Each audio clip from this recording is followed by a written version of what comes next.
Hello नमस्ते, मैं हूं Manisha. Welcome to R S only. और यूनाइटेड स्टेट्स की इस वक्त जो इंटरनेशनली इश्यूज को डील करने की जो पॉलिसी है वो इतनी फन पॉलिसी है कि रोज कुछ ना कुछ नया होता है। अब क्योंकि ट्रम्प महाशय को चाहिए था नोबेल पीस प्राइज, उनको ओबामा और उनकी भी लेगेसी को क्रॉस करना था, वो उनको मिला नहीं। गिफ्ट में मिलके भी नहीं मिल रहा, तो अब क्या करें वर्ल्ड पीस के लिए? एक कंट्री को अटैक कर लेते हैं और उसके बाद में कुछ ना कुछ सोल्यूशन निकालने की कोशिश करेंगे। लो वर्ल्ड पीस, क्योंकि जनरली पीस प्राइजेस जो हैं दुनिया के वो ऐसे ही मिले हैं। ओबामा को जो पीस प्राइज मिला था, आई थिंक प्रेसिडेंसी के बाद में उन्होंने एक स्पीच दी थी और उस स्पीच के बाद में दुनिया मूव कर गई और नॉर्वे ने उनको पीस प्राइज दे दिया और उसके बाद में उन्होंने अफगानिस्तान के ऊपर कारपेट बॉम्बिंग कराई। That's Obama for you. So peace prize ऐसे ही मिलता है, ठीक है। हमारे इंडियन जो एक वो हैं सोशल रिफॉर्मिस्ट हैं कैलाश सत्यार्थी जी, उनको पीस प्राइज मिला। लेकिन हमारे साथ में एक दूसरा धोखा हो गया, हमें एक पाकिस्तानी के साथ में पीस प्राइज दे दिया। और वो पाकिस्तानी ऐसी हैं जो कश्मीर की आज़ादी की बात करती हैं। Kashmir is an integral part of India, कोई आज़ादी वज़ादी नहीं मिलेगी, क्योंकि कोई आज़ादी की डिमांड एग्जिस्ट करती नहीं है, सब आर्टिफिशियल। एनीवे, तो इनको अब पीस प्राइज चाहिए। तो अब क्या करें कि पीस प्राइज मिले? एक ऐसा ऑर्गेनाइजेशन बनाते हैं जिसका नाम पीस होगा और जिसके अंदर पार्टिसिपेट करने के लिए आपको पैसे देने पड़ेंगे। और पैसे दो और पीस ले जाओ, ठीक है। And I am not exaggerating, exactly यही हो रहा है। ट्रंप ने दुनिया के लीडर्स को इनवाइट किया है कि वो बोर्ड ऑफ पीस को ज्वाइन करें, जो कि एक्चुअली गाजा में हुई जो डिस्ट्रक्शन है उसको सेटल करने के लिए बनाया जा रहा है। और at least he saying like that. मैंने जो यहाँ पर इंक्लूड किया है वो पॉलिसी पेपर्स में से है, जो मीडिया में आ रहा है, जो गॉसिप हो रहे हैं, जो डिस्कशंस हो रहे हैं, आई am not including it over here. सिर्फ और सिर्फ जो पॉलिसी पेपर आया है उसी पे बात करेंगे, ठीक है। इसमें सबसे पहले देख लेते हैं कि बोर्ड ऑफ पीस है क्या चीज। ये एक यूएस लेड इंटरनेशनल ग्रुप होने वाला है। यूएस लेड से साफ साफ पता चल रहा है कि चेयरमैनशिप जो है वो यूनाइटेड स्टेट्स के पास में होगी। लेकिन यहाँ पर भी एक ट्विस्ट है, सिर्फ यूनाइटेड स्टेट्स के पास में नहीं, सिर्फ और सिर्फ डोनाल्ड ट्रंप के पास में ये चेयरमैनशिप होगी, चाहे वो प्रेसिडेंट हो आज या कल प्रेसिडेंट ना रहें। जब तक जिएंगे वही इसको चेयर करेंगे और वही डिसाइड करेंगे कि उनके बाद में चेयरमैन कौन बनेगा। या ठीक है। नेक्स्ट, गाजा कॉन्फ्लिक्ट को जो आपको एक एंड पे लाना है, 7 अक्टूबर 2023 जो हुआ, उसके बाद में गाजा के अंदर जो जो हुआ या किया गया, दोनों ही सिचुएशंस में, उसके बाद में गाजा काफी कुछ डिस्ट्रॉय हो चुका है। मतलब पहले भी वहां पे कुछ खास था नहीं, लेकिन हरकतें ऐसे करोगे तो सजा मिलेगी वाली प्रॉब्लम हो रही है, और वो सजा भी कुछ ज्यादा ही डिस्प्रोपोर्शनेटली खतरनाक दे दी गई है। तो वहां पर डिस्ट्रक्शन हो रहा है, हो चुका है। उसके बाद में आपको एक गाजा को रीबिल्ड करने का प्लान चाहिए। डोनाल्ड ट्रंप जब प्रेसिडेंटशिप अपनी लड़ रहे थे, वो भाषण वगैरह देते थे, मुझे प्रेसिडेंट बना दो, देखो मैं गाजा को रीबिल्ड कर दूंगा। उस प्रॉमिस की तरफ मुड़ता हुआ एक कदम है, ठीक है। तो गाजा का रीबिल्डिंग एफर्ट इसको देखा जा रहा है। और अगर ये सक्सेसफुल हो जाता है, और successful in the eyes of the world नहीं, in the eyes of Trump, तो ये दुनिया के दूसरे कॉन्फ्लिक्ट जोन्स को भी सेटल करने के लिए कोशिश करेंगे। अब इसमें सबसे ज्यादा प्रॉब्लम ये है कि वो यहां पर भी घुसने की कोशिश करेंगे। कहां पे?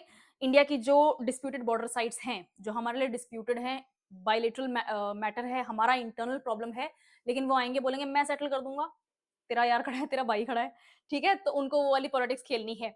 इनका फोकस किस चीज के ऊपर है, थोड़ा सीरियस होकर देखते हैं। बोर्ड ऑफ पीस का फोकस किस चीज के ऊपर है?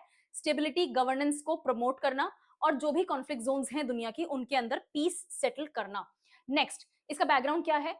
ट्रंप ने 20 पॉइंट गाजा पीस प्लान एक ऑफर किया था अक्टूबर 2025 में। उनका सबसे पहला पॉइंट यही था कि मैं गाजा को रीबिल्ड कर दूंगा। It's going to be one of the greatest real estate plans of the human history, ये उनके शब्द थे।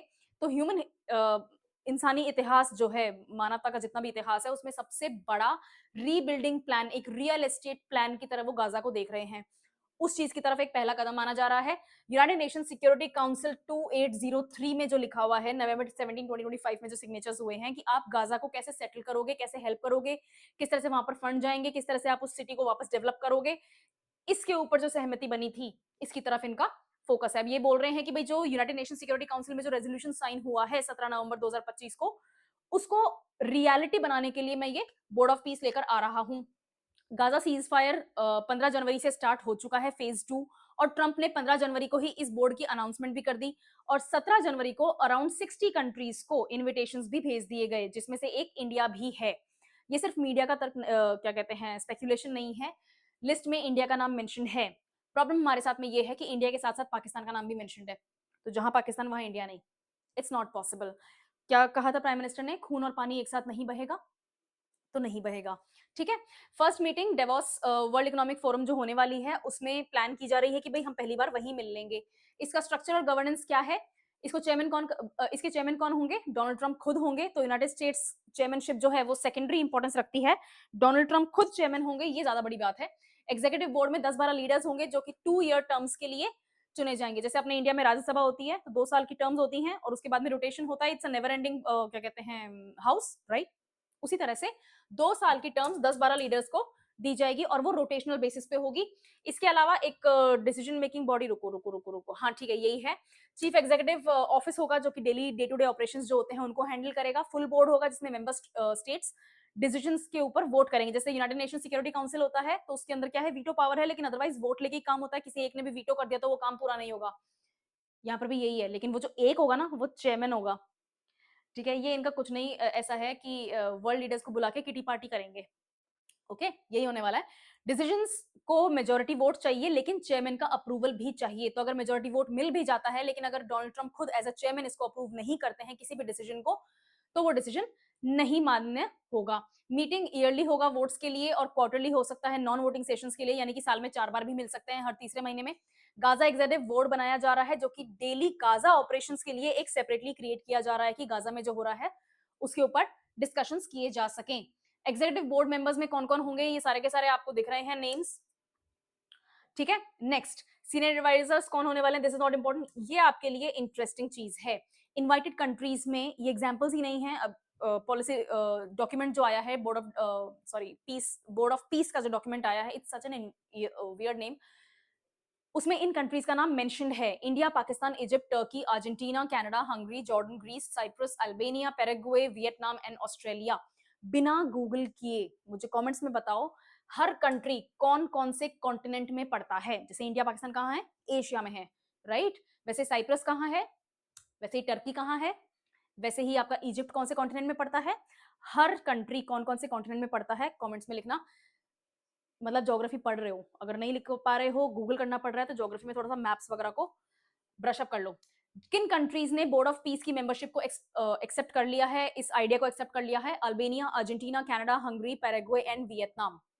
Again countries with their continents. The only country that surprised me was this, it did surprise me anyway।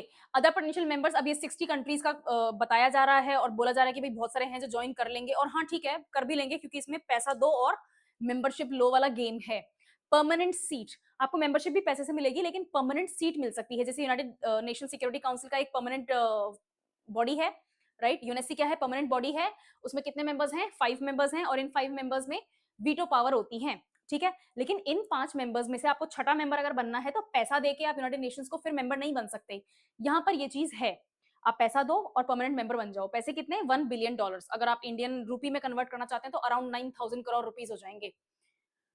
9,000 crore रुपए दो और India की permanent membership वहां पर खरीद लो। ठीक है, यही है। इन्विटेशन सिर्फ चेयरमैन खुद दे सकते हैं, यानी कि ट्रंप खुद दे सकते हैं। स्टैंडर्ड टर्म जो है कंट्री का 3 इयर्स का है और उसको रिन्यू कर सकते हैं ट्रंप।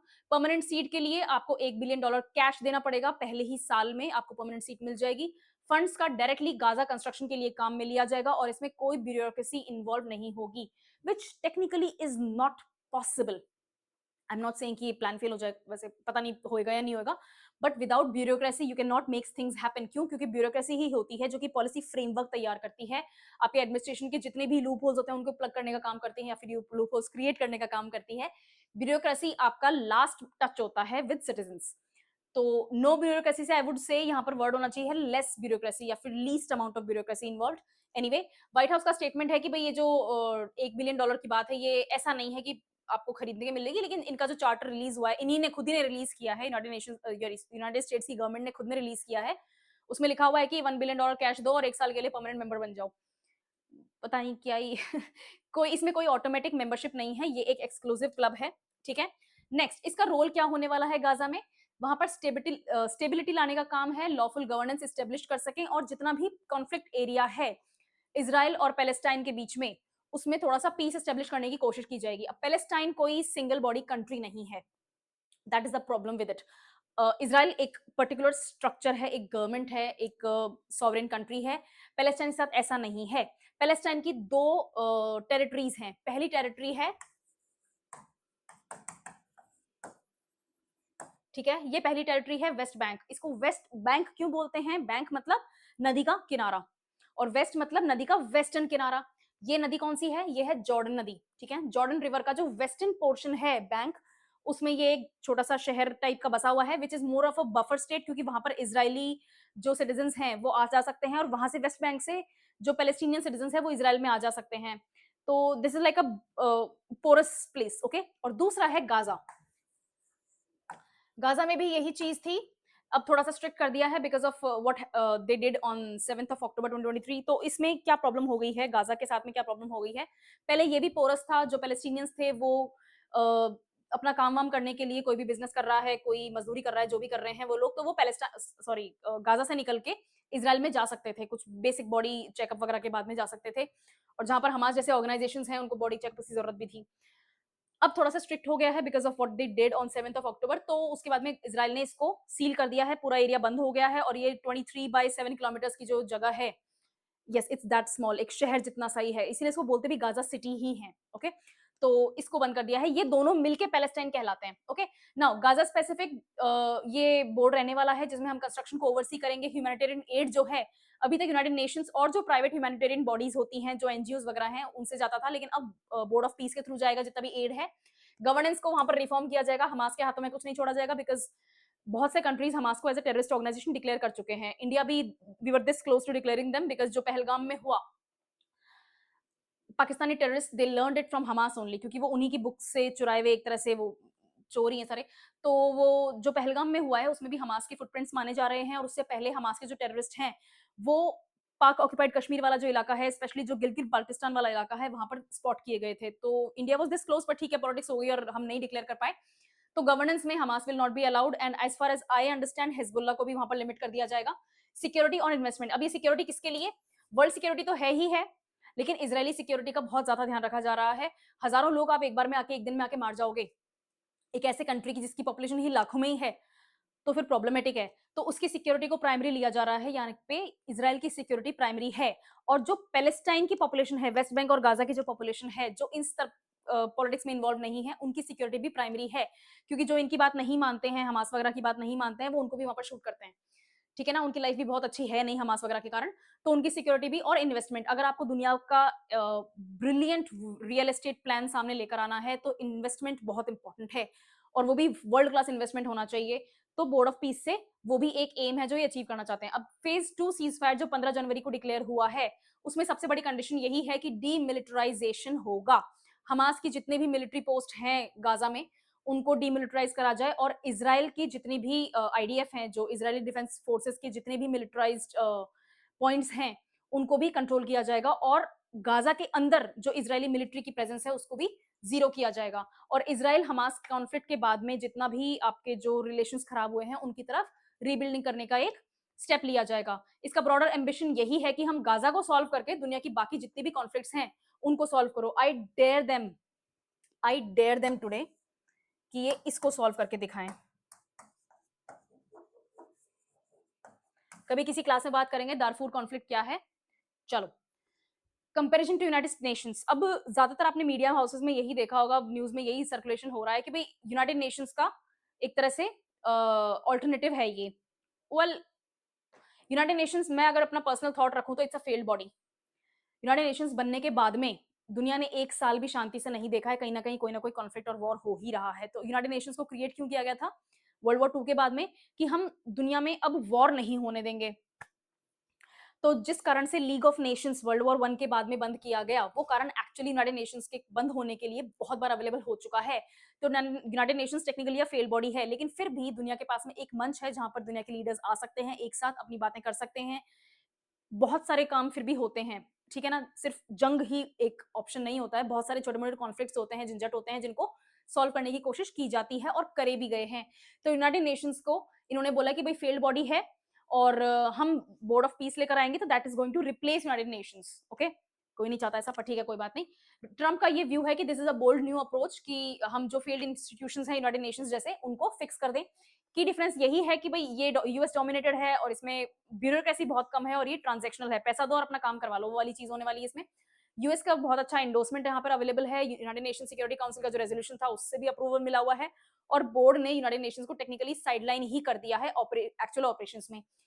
ये भी देखा जा रहा है कि ट्रंप का ये खुद का एक तरह से यूनाइटेड नेशंस का एक तरह से ऑफिस बन जाएगा। जब आप लाइफ टाइम चेयरमैन किसी चीज के रहेंगे तो वो आपका है, इट्स योर्स, इट्स पर्सनल। ठीक है, यूनाइटेड नेशंस किसी की पर्सनल बॉडी नहीं है। हाँ, इसमें भी बहुत ज्यादा वेस्टर्न इन्फ्लुएंस है, there is no doubt about that, but China और रशिया के पास में वीटो पावर होने का मतलब यही है कि उस वेस्टर्न डोमिनेंस को काफी हद तक कंट्रोल किया जा सकता है, but that is not the case over here. अगर ट्रंप के पास में अल्टीमेट अप्रूवल रहेगा किसी भी डिसीजन को पास करने का, एक्सेप्ट करने का, तो फिर ये ट्रंप की बॉडी है, ये इंटरनेशनल बॉडी नहीं है। ओके, क्रिटिक्स का यही बोलना है कि भैया एक पावर ग्रैब करने का तरीका है और ओनरशिप शेयर करने का जो मैकेनिज्म होना चाहिए था वो इसमें अवेलेबल नहीं है। ठीक है, बोर्ड एक्सक्लूसिव है, मेंबर्स ओनली है और पैसा लेके मेंबरशिप मिल रही है। इंडिया का रोल क्या रहने वाला है? ट्रंप ने पर्सनल लेटर भेजा है, ये मैंने एज इट इज उसमें से लिया है जो आपका मीडिया हाउसेज जो बोल रहे हैं, और फॉरेन सेक्रेटरी ने भी इस चीज को कंफर्म किया है कि पीएम मोदी के पास में आया है ऑफर मेंबर बनने का। ट्रंप की भाषा में it's a great honour, it's a historic effort for Middle East peace and global conflict which I don't exactly see coming through, but कोई बात नहीं। इंडिया टॉप पिक्स में से एक है 3 ईयर और परमानेंट टर्म के लिए। परमानेंट टर्म के लिए आपको 9,000 करोड़ रुपए देने पड़ेंगे, यानी कि $1 बिलियन देना पड़ेगा। कोई डिसीजन अभी तक नहीं लिया गया है, इंडिया अभी भी कंसिडर कर रहा है और कोई ऑफिशियल रिस्पॉन्स नहीं आया है। ये आपके सामने ऑलरेडी पॉइंट आ गया है। यहां पर इशू है, मैम इस टॉपिक को हम पढ़ क्यों रहे हैं, इस पेज के लिए पढ़ रहे हैं। आपके नए सिलेबस के अनुसार इंटरनेशनल जियोपॉलिटिकल कॉन्फ्लिक्ट्स अब आपके लिए एक इंपॉर्टेंट टॉपिक है। तो इंटरनेशनल जियोपॉलिटिकल कॉन्फ्लिक्ट्स में ये एक इंटरनेशनल टॉपिक है। बोर्ड ऑफ पीस में इंडिया मेंबर बनेगा या नहीं बनेगा? सिंपल सी बात है, अगर अमेरिका सेंट्रिक, ट्रंप सेंट्रिक कोई बॉडी बनने वाली है और इंडिया को इनविटेशन आता है, it's a dilemma, it's a paradoxical situation, क्योंकि रशिया और चाइना को वो इनविटेशन नहीं आया है और पाकिस्तान को वो इनविटेशन आया है। तो क्या आप एक ऐसी बॉडी का पार्ट बनना चाहते हैं जहां पर वर्ल्ड पॉलिटिक्स आपके खिलाफ है, बिकॉज पाकिस्तान वहां पर सेंटर्ड मेंबर रहने वाला है? तो पहली चीज तो ये कि हम यूएस के साथ में ट्रेड टेंशन जो है उसको ईज करना चाहते हैं और अपने रिलेशंस भी स्ट्रेंथन करना चाहते हैं, लेकिन रशिया और चाइना को एलिमिनेट नहीं कर सकते। पैसा बहुत मांग रहे हैं, दूसरी चीज, ठीक है ना, $1 बिलियन हमारे लिए तो है अच्छा खासा अमाउंट। दूसरी चीज हो गई पैसा, ठीक है। तीसरी चीज, आप यूनाइटेड नेशंस को अगर बाईपास कर दोगे तो प्रॉब्लमेटिक है, क्योंकि इंडिया ने हमेशा एक 2 स्टेट सोल्यूशन का ही सपोर्ट किया है कि वहां पैलेस्टाइन को भी एग्जिस्ट करना चाहिए और इसराइल को भी एग्जिस्ट करना चाहिए। According to the right wingers of America, जो रिपब्लिकन्स है, वो राइट विंगर भी नहीं है, वो अजीब विंगर्स हैं। जो रिपब्लिकन्स हैं और जो टिपिकल इजरायलीज हैं, जायनिस्ट जिनको बोलते हैं, सारे इजरायली सारे जूस जायनिस्ट नहीं है, बट ओके, उनका ये कहना है कि पैलेस्टाइन नाम की कोई एंटिटी हिस्ट्री में कभी नहीं थी, विच इज ट्रू।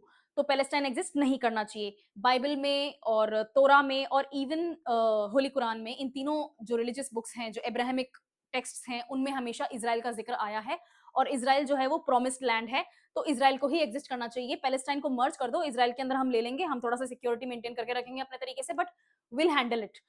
और इंडिया ने इस चीज का हमेशा विरोध किया है। अगर एक बार इतिहास में कोई दिन आ गया जिसमें सॉवरेन टेरिटरी बन गई एक जगह के लोगों की, it's a nation that has been created, तो हम उसको मान्य मानते हैं, ठीक है, कि भैया अब पैलेस्टाइन एग्जिस्ट कर रहा है ना 70 सालों से, तो अब पैलेस्टाइन है। तो हमारा ये कहना है, इंडिया का ये कहना है कि वहां पर एक 2 स्टेट सोल्यूशन होना चाहिए, यानी कि पैलेस्टाइन भी साथ में एग्जिस्ट करे और इसराइल भी करे और दोनों लड़ाई ना करें। ठीक है, ओके, तो ये चीज है, this is the whole problem. Regional impact यही है कि भाई पाकिस्तान को भी आपने इनवाइट किया है and we don't want to deal with that terrorist state. दूसरी चीज, ट्रेड फ्लैश पॉइंट्स हैं, इंडिया यूएस के जो ट्रेड डील है वो काफी बार फेल हो रही है, बिकॉज हम अभी भी रशिया का ऑयल परचेज कर रहे हैं। तो अगर हम इस तरह की बोर्ड में आ जाते हैं तो रशिया का ऑयल हम नहीं खरीद सकेंगे, जो कि बहुत चीपली हमें मिल रहा है, हमारे बजट के ऊपर बहुत ज्यादा हेल्प मिल रही है, प्रेशर नहीं पड़ रहा है, और यूएस के साथ में हम ट्रेड डील भी साइन कर लेंगे, लेकिन यूएस के प्रेशर के आगे झुक जाने वाला स्टेप होगा, तो ये हमें एक्सेप्टेड नहीं है। और अगर इस तरह से इंडिया बोर्ड ऑफ पीस का मेंबर बन जाता है तो ब्रिक्स की क्या इंपॉर्टेंस रह जाएगी या आरआईसी की क्या इंपॉर्टेंस रह जाएगी, राइट? क्योंकि ब्रिक्स में और आरआईसी में India is the one of the founding members, और इंडिया क्या कहता है अपने आप को कि हम नॉन अलाइंड हैं, हम वेस्ट के साथ में भी डील कर सकते हैं और हम जो सेकंड वर्ल्ड है यानी कि जो नॉन वेस्ट है उसके साथ में भी हम डील कर सकते हैं और करते भी हैं। तो अगर आप इस तरह से प्राइवेट बॉडीज में किसी में पार्टिसिपेट कर लोगे तो फिर आप इसका मतलब नॉन अलाइन नहीं रहे, आपने एक साइड चूज कर ली। तो that is one of the major issues. Next इसमें ग्लोबल रिएक्शंस ठीक है, जो वर्ल्ड लीडर्स हैं वो काफी कॉशियस हैं। इजराइल ने इसको ऑब्जेक्ट किया है। इजराइल ने बोर्ड ऑफ पीस को ऑब्जेक्ट नहीं किया है। इजराइल ने बोर्ड ऑफ पीस में जिनको अपने मेंबर्स बनाने की कोशिश की है उसके लिए ऑब्जेक्ट किया है, और उसमें है ये दोनों कंट्रीज, कटार एंड टर्की। टर्की ठीक है इजराइल की एग्जिस्टेंस के ही खिलाफ है, there should be no Israel वाली बात है, from the river to the sea वाली जो नारा होता है उसको देने में लगे हुए हैं। तो टर्की का तो इजराइल के एग्जिस्टेंस के खिलाफ है। Same is the case with कटार, लेकिन कटार के साथ में एक और प्रॉब्लम है। हमास के जो लीडर्स हैं, जिनके जो इजराइल की एग्जिस्टेंस के खिलाफ है, जो इजराइल में टेररिस्ट डिक्लेयर्ड हैं, वो कटार में रहते हैं। ओके और कटार के साथ में कोई एक्स्ट्राडिशन ट्रीटी नहीं है इजराइल की कि वो टेररिस्ट हमारे यहाँ पे घूम रहे हैं, हमें वो वापस कर दो, तो that's not gonna happen, right. और पिछले ही साल की बात है, इजराइल ने एयर स्ट्राइक्स करी थी कटार में, तो स्ट्रेन रिलेशंस वाली प्रॉब्लम है। तो कटार और टर्की को जो इनविटेशन भेजा है, इजराइल उसके सख्त खिलाफ है। कोई कोऑर्डिनेशन हम नहीं करेंगे अगर ये दोनों कंट्रीज मेंबर होंगे तो। पाकिस्तान आ गया है तो ये भी हमारे लिए प्रॉब्लमेटिक है। मतलब सिंपल सी बात है कि यूनाइटेड नेशंस के जो पीस एफर्ट्स हैं उसमें आप पाकिस्तान को पार्टिसिपेट करवा रहे हो, और Pakistan is the foundation, is the head office for literally every terrorist organization of the world. तो फिर पाकिस्तान मतलब क्या है, मतलब ये क्या खिचड़ी बन रही है वहां पे, तो वो वाली प्रॉब्लम है। ओके अब हंगरी और वियतनाम जैसे कंट्रीज हैं जिन्होंने बहुत जल्दी इस चीज को एक्सेप्ट कर लिया है।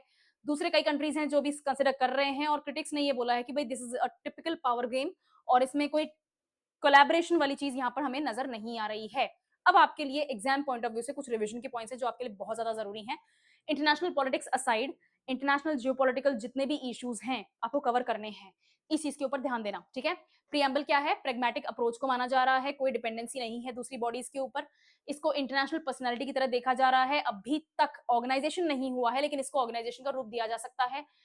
फंडिंग के नाम पे यहाँ पे वॉलंटरी कॉन्ट्रीब्यूशंस हैं, कोई मैंडेटरी ड्यूज नहीं है एक्सेप्ट फॉर परमानेंट सीट, जिसके लिए आपको कितने पैसे देने हैं, $1 बिलियन, यानी कि 9,000 करोड़ रुपए, इंडियन रुपीज। ओके डिसोल्यूशन, अब इसका डिसोल्यूशन यही है कि ट्रंप की इच्छा है तब तक चलेगा, ट्रंप की इच्छा नहीं होगी तो एंड कर देंगे। हेडक्वार्टर्स अभी तक डिसाइड नहीं किए गए हैं, ऑफिशियल लैंग्वेज इंग्लिश डिक्लेयर कर दी गई है, और ओवरऑल इसको एफिशिएंसी के लिए डिजाइन किया गया है। कोई इसमें कोई पॉलिटिक्स गेम नहीं किया जाएगा, कहा तो यही जा रहा है, वही मैं रिपीट कर रही हूँ।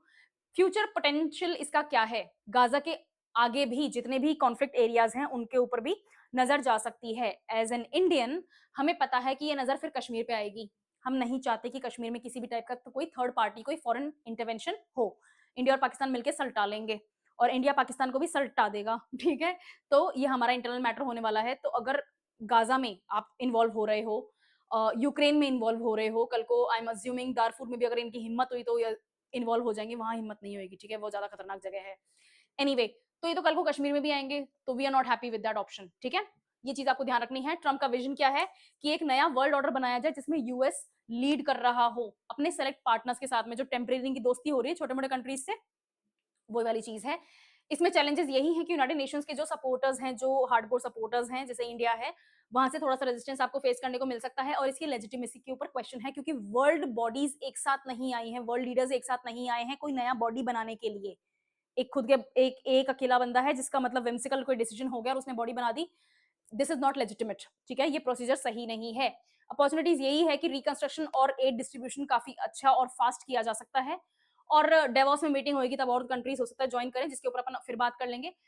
समरी टेकअवेज में यही है कि बोर्ड ऑफ पीस को आपको पढ़ना है, क्या चीज है, कौन लेकर आया, किस तरह की चेयरमैनशिप होगी, और क्या इसका प्राइमरी ऑब्जेक्टिव रहने वाला है, इसका स्ट्रक्चर कैसा है, यूनाइटेड नेशन से इसको कंपेयर किया जा रहा है, इंडिया का कैसा रोल रहेगा, इसके ऊपर कैसे रिएक्शंस आ रहे हैं, और फाइनली आपको यही कहना है कि इंडियन गवर्नमेंट जो डिसीजन लेगी वही सही है।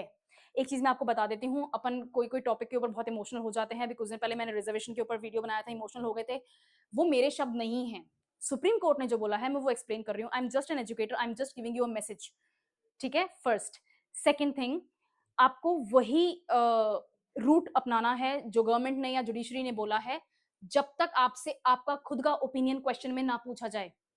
ओके तो गवर्नमेंट ऑफ इंडिया का जो भी रिएक्शन आता है वही आपको एग्जाम पेपर में उतारना है, अगर आपसे वो आपका रिएक्शन नहीं पूछ रहे हैं तो, right. So this was the topic from my side, I hope this was a fruitful session for you. इस टॉपिक के ऊपर नजर रखना, क्योंकि कुछ दिन न्यूज में रहेगा, हो सकता है चार्टर में कुछ ना कुछ चेंजेस आए, हो सकता है किसी ना किसी तरीके की नई बात आए।